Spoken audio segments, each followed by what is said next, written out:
Hey there, listeners. So, picture this.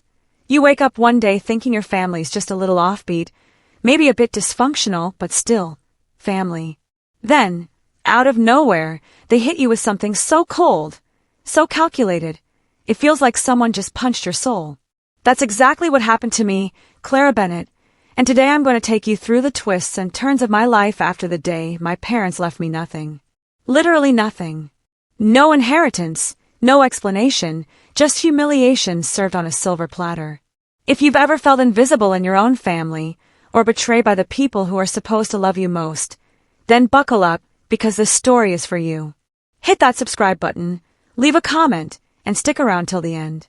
Trust me, you won't see where this is headed. Alright, let's start from the beginning. My name is Clara Bennett, and I live in Portland, Oregon. I'm 32 years old, single, don't ask, and work as a freelance illustrator. Sounds pretty chill, right? Well, don't let the surface fool you. Beneath all the coffee shop sketches and indie playlists, I've always been the odd one out in my family. Growing up, my older brother Ethan was the golden child, the straight-A student destined for greatness. My younger sister Lily, she's basically a walking Instagram filter, living her best influencer life. And me, I'm the quiet one, the dreamer, the artist who never quite fit into their world of power suits and champagne brunches. But here's the thing, I didn't mind being different. Not really. Sure, family dinners were awkward, especially when Dad would say things like, "You know, Clara, if you just applied yourself more," but I had my art, my little corner of happiness. It wasn't until recently that I realized how much my family truly underestimated me. And honestly, how much they resented me for not playing by their rules. Anyway, fast forward to last Christmas. I drove up to Seattle for our annual family dinner at my parents' estate. The house smelled like roasted turkey and passive-aggressive comments. A deadly combo, let me tell you. As soon as I walked in, Ethan was already holding court, talking about some high-profile case he won, while Lily scrolled through her phone, showing Mom pictures of her latest designer handbag haul. Meanwhile, I try to share news about my upcoming art exhibit, only to be met with silence and a lukewarm, "That's nice, dear." Nice. Nice. Ugh.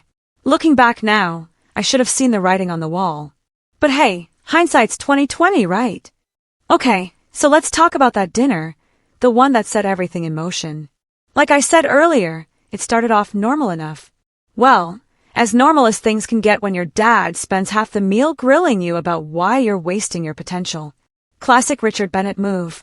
He's the kind of guy who thinks success is measured in stock portfolios and boardroom victories. Art, creativity, those aren't real accomplishments to him.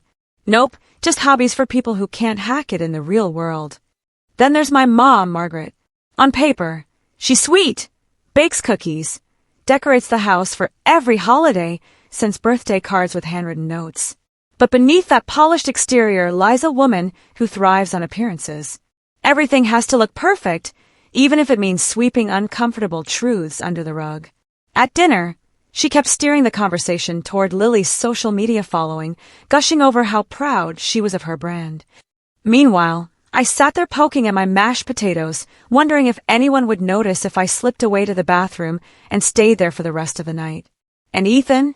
Oh, Ethan was in full-on lawyer mode, dissecting every topic like it was evidence in a courtroom. When I mentioned my art exhibit, he actually asked, "So, do you make any money from that?"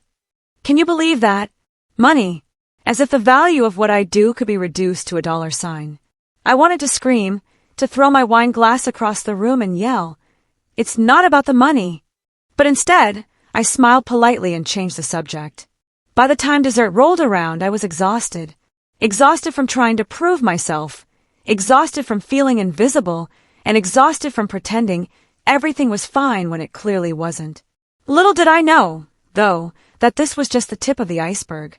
The real bombshell was waiting for me months later, delivered in an envelope that reeked of betrayal.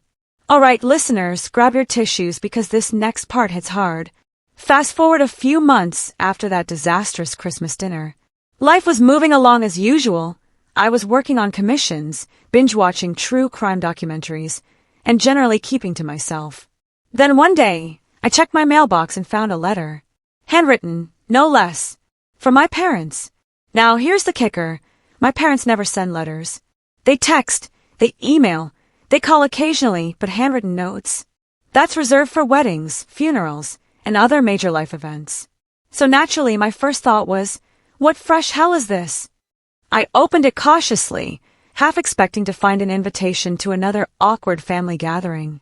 And sure enough, there it was, an invite to a special family meeting at their estate. The tone was formal, almost clinical. Something about discussing future plans and important matters. No details, no warmth, just vague phrases designed to make me nervous. At first, I thought maybe they were finally ready to acknowledge me, to apologize for all those years of neglect and judgment. Silly, right? Looking back, I realize I should have trusted my gut. Because deep down, I knew this wasn't going to be good news. Still, I RSVP'd anyway, telling myself I owed it to them, or maybe to myself, to show up. After all, how bad could it possibly be? All right, buckle up, because this is where things start to get weird. So, the day of this special family meeting finally arrives. I pull up to my parents' estate in Seattle, which, by the way, looks like something out of a magazine spread. Manicured lawns, chandeliers visible through the windows, and a driveway that screams, "We have money and we want you to know it." As I step out of my car, a beat-up Subaru that probably cost less than one of Lily's purses, I notice Ethan's Tesla and Lily's Range Rover parked front and center. Classic. They always make sure their vehicles are positioned perfectly for maximum effect. Meanwhile, my little Subaru sits there like an afterthought, practically whispering, "Don't mind me, I'm just here for the free hors d'oeuvres." Walking into the house feels surreal. The air smells like expensive candles and tension. Everyone's already gathered in the living room. Ethan in his tailored suit, looking like he just stepped off a Forbes cover, Lily perched on the couch, scrolling through her phone while occasionally adjusting her diamond earrings, and my parents sitting stiffly side by side, avoiding eye contact with anyone. And then there's me, standing awkwardly in the doorway, clutching the invitation like it might suddenly explain why I was summoned here. Nobody says anything at first. It's one of those moments where the silence speaks louder than words ever could. Finally, my dad clears his throat and announces, without even a hello, "The lawyer will be here shortly." The lawyer! That's when it hits me. This isn't just a family meeting. This is serious business. My stomach drops, and I feel like I've been called into the principal's office all over again. Except this time, instead of detention, I'm about to find out exactly how disposable my family thinks I am. Okay, so picture this. We're all seated in the formal dining room, me squished between Ethan and Lily, who both seem way too comfortable for my liking. Across from us is Mr. Thompson, our family lawyer, looking every bit as uncomfortable as I feel. He adjusts his glasses, clears his throat, and begins reading what turns out to be the will. Now, let me stop right there for a second. Up until this point, I hadn't given much thought to inheritance or what my parents would leave behind. Honestly, I figured whatever they decided would be fair. Maybe not equal, but fair, you know? Like, Ethan gets the vacation home, Lily takes the art collection, and I get something small but meaningful. A family heirloom, maybe, or the cabin where we used to spend summers. Something that would show they cared, even if it wasn't flashy. But nope, not even close. As Mr. Thompson drones on, I realize that everything, the properties, the investments, the antiques, the trust funds, is going to Ethan and Lily. And me? I get nothing. Zero. Zilch. Nada. I sit there frozen, trying to process what I'm hearing. My hands are trembling, and I swear I can hear my heartbeat pounding in my ears. Then my mom pipes up with this gem. "Clara, darling, you never needed these things anyway. Never needed them anyway. Are you kidding me?" She said it so casually, like she was commenting on the weather. Meanwhile, Ethan smirks, and Lily pretends to look sympathetic, but can't quite hide the smugness in her eyes. At that moment, I feel like I've been punched in the gut. Betrayal doesn't even begin to describe it. It's like they didn't just cut me out of the will, they cut me out of their lives entirely. And the worst part, they invited me here to watch it happen, to rub it in my face. All I can think is, how could they do this to me? So, yeah, that happened. I'll spare you the gory details of the rest of the will reading, because, honestly, it's all a blur. All I remember is standing up abruptly, muttering something about needing fresh air and storming out before anyone could stop me. I ended up on the back patio, gripping the railing so hard my knuckles turned white. The Seattle rain was drizzling lightly, but I didn't care. I just stood there, staring at the garden my mom spent years perfecting, all those manicured hedges and rose bushes, and for the first time in my life, I hated this place. Hated how fake it all felt. How fake they all were. Then Ethan comes outside, of course, because why wouldn't he? He saunters over like he owns the damn world and says, "Clara, don't make a scene." A scene? Can you believe that? Here I am, completely blindsided, written out of my own family's legacy, and he has the nerve to tell me not to make a scene. I snap. I turn around and say, "You know what, Ethan? Screw you. Screw all of you. Do you realize how messed up this is? Or are you too busy counting your shares to care?" He doesn't even flinch. Just gives me this condescending look and says, "Grow up, Clara. This isn't personal, it's business. Business. Like our family is some corporation instead of, well, a family." That's when I lose it. I tell him exactly what I think of his precious business, his perfect life, and his holier-than-thou attitude. By the time I'm done, he's actually speechless, for once, which feels like a small victory. But as satisfying as it is, it doesn't change anything. Not the will, not their betrayal, not the fact that I'm standing in the rain crying while everyone else sips champagne inside like nothing happened. After that disastrous day, I couldn't get out of Seattle fast enough. I drove straight back to Portland, blasting angry music the whole way home. When I finally walked through my apartment door, I collapsed onto the couch and let myself cry until I had no tears left. The next morning, I called Mia. She's been my best friend since college, the kind of person who shows up with wine and snacks whenever you're having a bad day. As soon as she heard my voice, she knew something was wrong. "What do they do now?" she asked, skipping right past pleasantries. "That's Mia for you, straight to the point." I told her everything. About the will, the lawyer, the way they treated me like an afterthought. And then came the part where Ethan basically accused me of being dramatic. At that point, I was sobbing again, half angry, half heartbroken. Mia listened quietly, letting me vent without interrupting. Then she said something that stuck with me. "Clara, maybe this isn't about you. Maybe it's about them." At first, I didn't understand what she meant. But as we talked more, it started to sink in. My parents' decision wasn't really about whether I deserved the inheritance or not. It was about control. About keeping the family image intact. About making sure Ethan and Lily stayed golden while I stayed invisible. Mia convinced me to fight back. Not for the money, but for the principle. To show them that I wasn't going to roll over and accept their rejection. And honestly, for the first time since that awful meeting, I felt a spark of hope. Maybe I couldn't undo what they'd done, but I could prove them wrong. Prove to myself, too, that I was worth more than they thought. Fast forward a week later, and I'm knee-deep in research mode. Thanks to Mia, I've got spreadsheets, legal documents, and notes scattered across my dining table. It looks like a detective's office in here, or maybe just a Pinterest board gone rogue. The first thing I discover, my parents have made some questionable charitable donations over the years. On paper, they're generous philanthropists, donating millions to various causes. But when I dig deeper, I find out most of those charities are either fronts for tax evasion schemes or heavily tied to Ethan's shady business ventures. Coincidence? I think not. Then there's Lily. Turns out, her Instagram fame isn't just funded by designer brands, it's also bankrolled by hefty sums from the family trust fund. Surprise, surprise. Every post, every photo shoot, every luxury vacation has a price tag attached, courtesy of mom and dad. Meanwhile, I'm over here hustling freelance gigs and eating ramen noodles to make rent.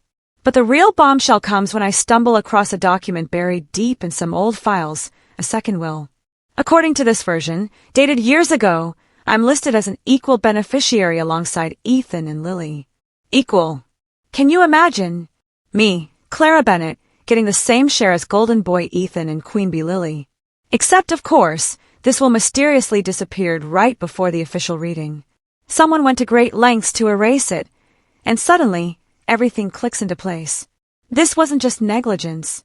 It was deliberate, calculated, designed to cut me out completely. When I show the document to Mia, she nearly spits out her coffee. Clara, she says, you've got them. And for the first time in weeks, I feel like I might actually stand a chance. Now, here's where things get messy. Armed with a second will and a growing sense of righteous anger, I decide it's time to confront Lily. Why her? Because unlike Ethan, she's easier to crack under pressure. Plus, I figure if anyone knows the truth about the missing will, it's probably her. I track her down at a charity gala in downtown Seattle, one of those glitzy events where everyone wears black tie and pretends to care about curing diseases. Lily's holding court near the bar, surrounded by admirers who hang on her every word. Typical. I march up to her, ignoring the stares, and say, "We need to talk. Now." She tries to brush me off, but I grab her arm and pull her aside. Once we're alone, I whip out the second will and shove it in her face. "Care to explain this?"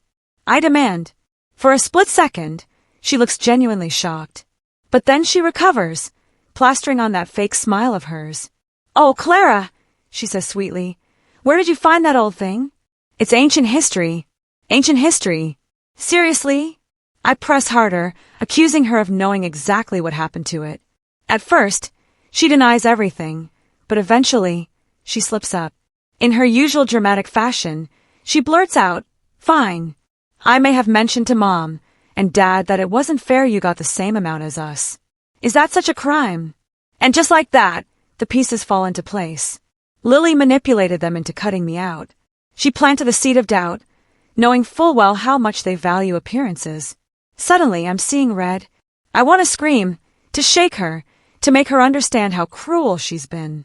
But instead, I take a deep breath and say, "You're unbelievable." Before she can respond, someone interrupts us, a photographer asking if we're ready for pictures. Perfect timing, universe. I walk away, leaving her standing there looking rattled. For the first time, I feel like I've taken a tiny bit of power back. After my confrontation with Lily, I felt lighter, honestly, like a weight had been lifted off my shoulders. Sure, she hadn't outright confessed to destroying the second will, but her slip-up confirmed what I already suspected. This wasn't just about money, it was about control. And for once, I wasn't going to let them control me anymore. That night, I couldn't sleep. My mind was racing with possibilities. What if I could use the second will as leverage? What if I could prove that Ethan and Lily orchestrated its disappearance? The problem was, I didn't know where to start. This wasn't like one of those legal dramas on TV where the hero magically uncovers evidence in 2 scenes flat. Real life doesn't work that way. The next morning, while nursing my 3rd cup of coffee, Mia stops by unannounced. She always seems to know when I need her most. After filling her in on everything, including Lily's admission, she sits back and says, "You need help." "No kidding," I reply dryly, but she clarifies, "Professional help. Someone who knows how to dig up dirt and make it stick." Turns out, Mia has a connection. An old acquaintance named Daniel Harper, an investigative journalist who specializes in exposing corporate scandals. At first, I'm hesitant. Bringing in an outsider feels risky, almost invasive. But Mia insists, saying, "Clara, you can't do this alone. Trust me, Daniel's good at what he does." So, reluctantly, I agree to meet him. That evening, we sit down at a quiet cafe near my apartment. Daniel is not what I expected. He's younger than I imagined, early 30s maybe, with scruffy hair and a leather jacket that screams, "I write think pieces for indie magazines." But there's also something about him, his calm demeanor, his sharp eyes, that makes me feel like he actually listens. I explain the situation, showing him the second will and recounting my conversation with Lily. To his credit, he doesn't interrupt or judge. Instead, he asks thoughtful questions, probing for details I hadn't considered. By the end of our meeting, he nods slowly and says, "This isn't impossible, but it's going to take work and guts." For the first time in weeks, I feel a flicker of hope. Maybe, just maybe, I can fight back. Maybe I don't have to accept their betrayal lying down. Word spreads quickly after that. Somehow, Ethan finds out I've been digging around. Not surprising, considering how tight-knit and nosy our family circle is. He calls me later that week, his voice dripping with condescension. "What exactly are you trying to accomplish, Clara?" he asks. "Justice," I shoot back. "Maybe you've heard of it." He sighs dramatically, like dealing with me is such a burden. Look, I don't know what fantasies you're spinning in your head, but this is ridiculous. You're embarrassing yourself and us. Embarrassing them? Oh hell no. I lose it. Are you serious right now? You're the ones who cut me out of the will, Ethan. You're the ones treating me like I'm worthless. And now you have the nerve to call me embarrassing. Our argument escalates until I hang up mid-sentence, fuming. It's clear he sees this as some petty vendetta, not realizing, or refusing to admit, that it's so much bigger than that. Meanwhile, my parents stop answering my calls altogether. When I show up at their house unannounced, they refuse to see me. Margaret sends a text saying, "Now isn't a good time, dear." Dear? Really? Like I'm some inconvenient guest rather than their own daughter. Even Lily starts avoiding me, canceling plans and ghosting my messages. It's like they've collectively decided I'm persona non grata. Which, ironically, only strengthens my resolve. If they want to shut me out, fine. But they're not going to erase me, not this time. Things come to a head a few days later. Daniel reaches out with news. He's found something big. Something that could blow the case wide open. We meet at the same cafe, and he slides a folder across the table. Inside are bank statements, emails, and internal memos linking Ethan to several questionable financial transactions. Turns out, he's been using family funds to invest in high-risk ventures that conveniently benefit him personally but leave the rest of us exposed. Worse yet, some of these deals are teetering on the edge of collapse, meaning the family fortune might not be as secure as everyone thinks. This is gold, Daniel says quietly. If we play this right, it could invalidate the entire will. I stare at the documents, my hands trembling. On one hand, I'm furious. How could Ethan gamble with our future like that? On the other hand, I feel guilty. Because as angry as I am, part of me still wants to protect them. Protect the fragile illusion of our perfect family. But then I remember, they didn't protect me. They chose sides, wrote me off, treated me like I didn't matter. And suddenly, the guilt melts away, replaced by cold determination. Let's do it, I say firmly. Whatever it takes. Daniel nods, a faint smile playing on his lips. All right, Clara. Buckle up. This is going to get messy. And messy it does. All right. So here's where things get real, like TV drama level real. Armed with Daniel's findings, I hire a lawyer to challenge the will. Her name is Rachel Kim, and she's exactly the kind of no-nonsense powerhouse you'd want on your side. Sharp suit, sharper mind, and zero tolerance for nonsense. When I first meet her, she looks me dead in the eye and says, "We're not just fighting for your inheritance, Clara. We're fighting for justice." Justice. That word again. It feels strange hearing it applied to my life, like I've stepped into someone else's story. But Rachel's right. This isn't just about money, it's about proving that I matter. That my voice deserves to be heard. The case goes public almost immediately. Of course it does. My family loves attention, especially when they're the ones controlling the narrative. Ethan issues a press release calling me ungrateful and accusing me of trying to extort the family. Lily posts an Instagram story, naturally, saying how heartbroken she is over my jealousy. Even my parents chime in, claiming I'm misunderstanding their intentions. It's infuriating. Infuriating and humiliating. Suddenly, I'm trending online, not for my art, not for anything meaningful, but for being labeled the black sheep who's suing her own family. People weigh in left and right, some siding with me, others tearing me apart. One commenter writes, "Why can't she just let it go? Let it go." As if betrayal and favoritism are things you shrug off like spilled coffee. Through it all, Rachel keeps me grounded. She reminds me that this backlash is part of the process, a distraction meant to intimidate me into giving up. "Stay focused," she says. "They're scared because you're winning." And she's right. For every hateful comment, there's a message of support from someone who relates to my story. A woman named Sarah emails me saying, "I was written out of my family's will too. Thank you for standing up for yourself. It gives me hope." Messages like hers remind me why I started this fight in the first place, not for revenge, but for change. But let me tell you something. Fighting back doesn't make the pain disappear. In fact, sometimes it makes it worse. Every night, I lie awake replaying memories of happier times, birthday parties, summer vacations, lazy Sundays at the cabin. Back then, I genuinely believe my family loved me. Flaws and all. How could I have been so blind? One evening, I break down during a call with Mia. I tell her I don't know if I can keep going, that maybe Ethan's right, that maybe I am causing unnecessary drama. She listens patiently, then says, Clara, ask yourself this.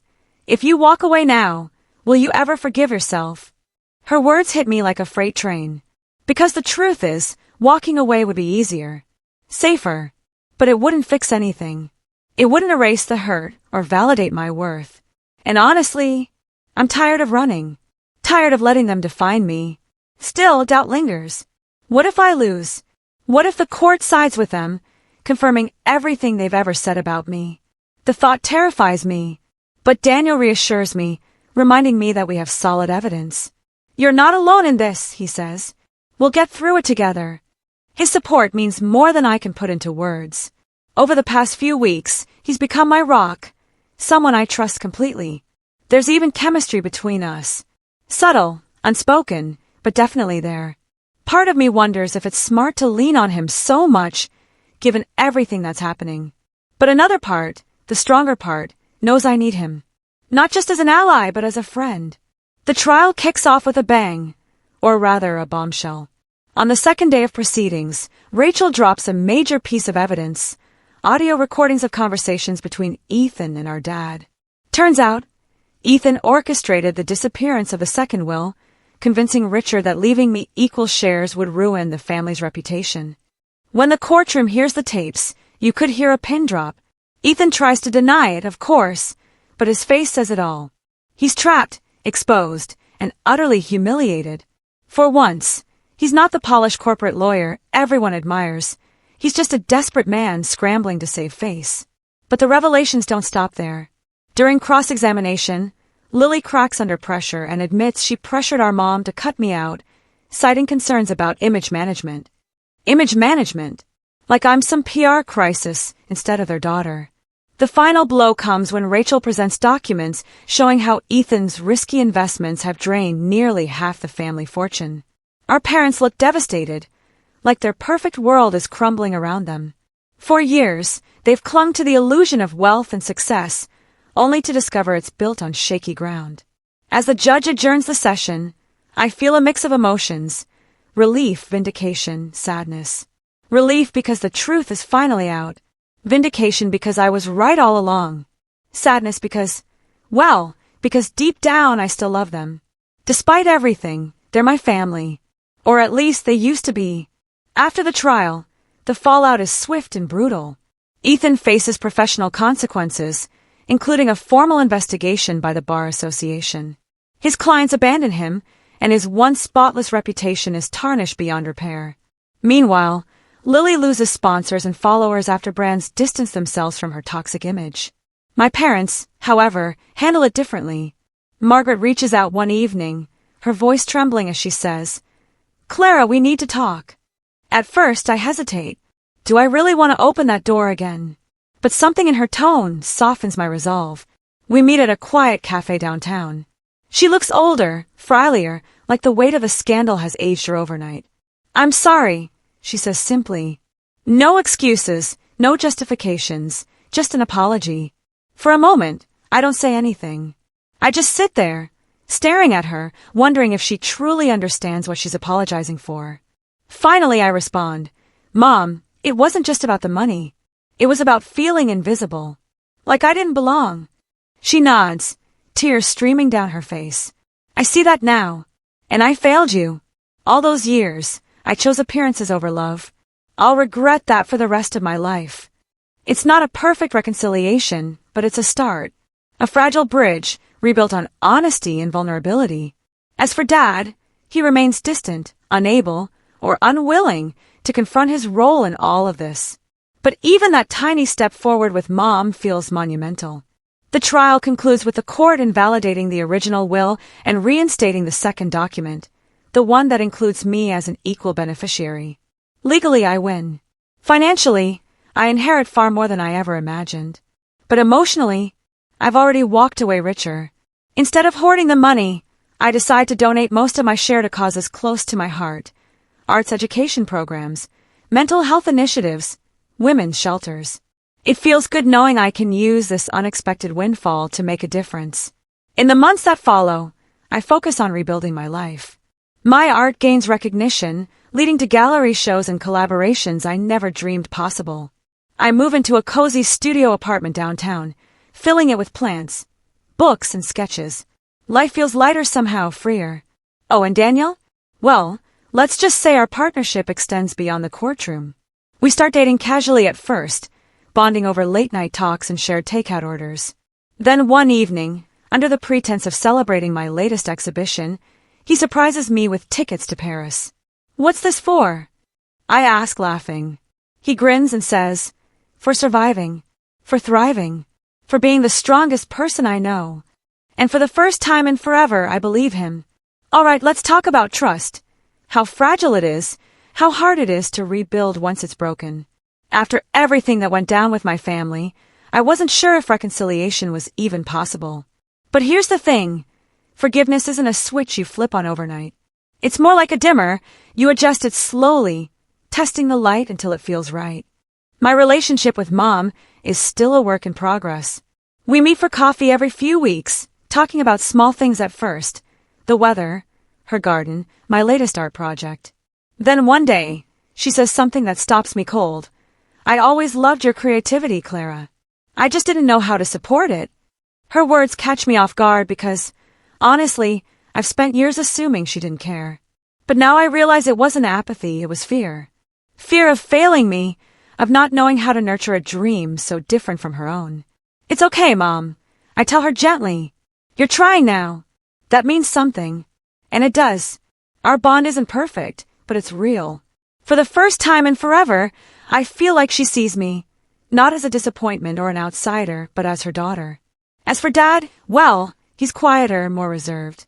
He hasn't apologized outright, but there are moments, like when he asks about my art show or compliments my sketches, that feel like baby steps toward redemption.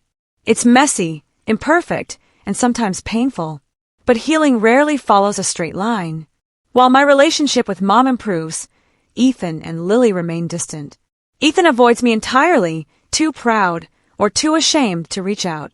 Lily sends a half-hearted apology via text, saying, "I hope you're happy now." Happy? No, I'm not happy. How could I be, knowing what this fight cost us all? But I've learned something important through all of this. You can't force someone to change. If Ethan and Lily want to cling to their resentment, that's their choice. What I can do is focus on myself, on building a life that doesn't revolve around their approval. That's where Daniel comes in. Over the past few months, our relationship has blossomed into something beautiful. He's supportive without being overbearing, encouraging without pushing. Together, we explore the city, try new restaurants, and argue playfully about which Netflix series to binge next. One evening, while sketching in my studio, he walks in carrying a bouquet of wildflowers. "For inspiration," he says with a grin. "You're ridiculous," I reply, laughing. But secretly I love it. Love him. It's funny, when I started this journey, I thought I was fighting for justice. And yeah, that was part of it. But along the way, I found something even better myself. My voice, my strength, my worth. And maybe, just maybe, a shot at real happiness. A few weeks later, I get an unexpected call from Ethan. His tone is clipped, formal, like he's rehearsed this conversation a dozen times.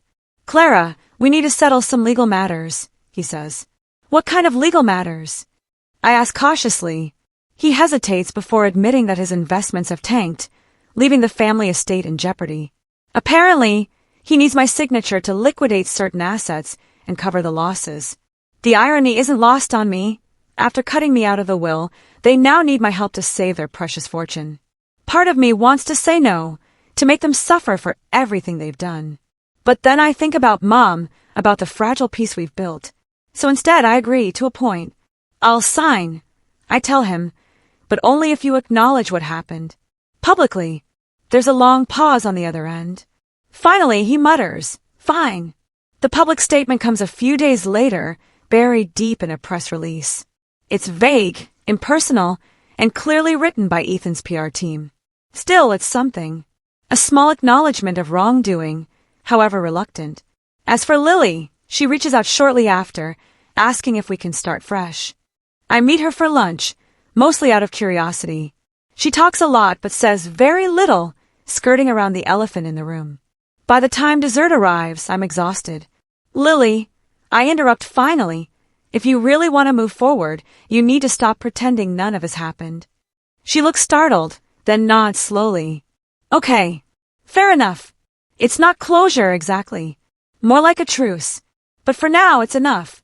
Speaking of enough, let's talk about Daniel. Because honestly, he's been my anchor through all of this. While everyone else was falling apart, he stayed steady, reminding me that I wasn't alone. One night, after a particularly grueling day of dealing with Ethan's lawyers, he surprises me with a picnic on the rooftop of his apartment building. There's wine, cheese, and fairy lights strung across the railing. It's cheesy, pun intended, but also incredibly sweet. You deserve this, he says, pouring me a glass. A moment to breathe. We sit there for hours, talking about everything and nothing. About our dreams, our fears, the little quirks that drive us crazy. At one point, he leans over and says, "You know, I never thought I'd fall for someone like you." Someone like me? I tease. He smiles. Someone brave. Someone who fights for what's right, even when it's hard. For the first time in forever, I feel seen. Truly seen. Not as the quiet, invisible sister, but as a woman who's strong, flawed, and worthy of love. Later that night, under a sky full of stars, he kisses me. And for the first time in years, I feel whole. As the dust settles, I find myself reflecting on everything that's happened. Was it worth it? The pain, the betrayal, the endless battles? Honestly, I don't know. Some days, I wish I could turn back time, erase the hurt and start over. Other days, I remind myself of what I've gained. Clarity, confidence, a deeper understanding of who I am. I've also learned that family isn't defined by blood, it's defined by love. And while my relationship with Ethan and Lily remains complicated, I've found a new kind of family in Mia, Daniel, and even Mom. People who accept me for who I am, flaws and all. Looking back, I realized this journey wasn't just about reclaiming my inheritance, it was about reclaiming myself. About proving that I'm more than the sum of their expectations. That I'm enough, just as I am. My first solo exhibition opens 6 months later, titled Fractured Roots. The name says it all, a reflection of my journey, my struggles, my triumphs. Each piece tells a story of betrayal, resilience, forgiveness, and ultimately, hope. The night of the opening is surreal. Friends, strangers, critics, all gathered in one room to celebrate my work. Daniel stands by my side, holding my hand tightly as I give a speech. This collection is dedicated to anyone who's ever felt invisible, I say, my voice trembling slightly. To anyone who's been told they're not enough. You are enough. Your voice matters. Your story matters. When I finish, the crowd erupts into applause. Tears stream down my face as I scan the room, locking eyes with Mom, Mia, and Daniel. For the first time in forever, I feel proud, not just of my art, but of myself. To wrap this up, I want to leave you with one last thought. Life is messy, painful, beautiful, unpredictable, but it's also ours to shape. We can let others define us, or we can take control of our own narrative. If you're listening to this and feeling stuck, know that you're not alone. Change is possible. Growth is possible. Healing is possible. All it takes is one step, one brave, terrifying step to rewrite your story. Thank you for sticking with me through this wild ride. If you've enjoyed this podcast, please subscribe, leave a review, and share it with someone who might need to hear it. Until next time, stay strong, stay true, and remember, you are enough. The final scene of this chapter in my life takes place on a sunny morning in Paris. Thanks to Daniel's surprise trip, I'm standing on the Pont des Arts, sketching the Seine as tourists bustle around me. The air smells like fresh baguettes and possibility. For the first time in years, I feel free. Free from the weight of expectations. Free from the shadow of my family's judgment. Free to create, to dream, to live on my own terms. As I pack up my sketchbook, Daniel wraps his arms around me from behind. Ready for the next adventure? He asks. I smile. Always. And together, we walk into the unknown, ready to embrace whatever comes next.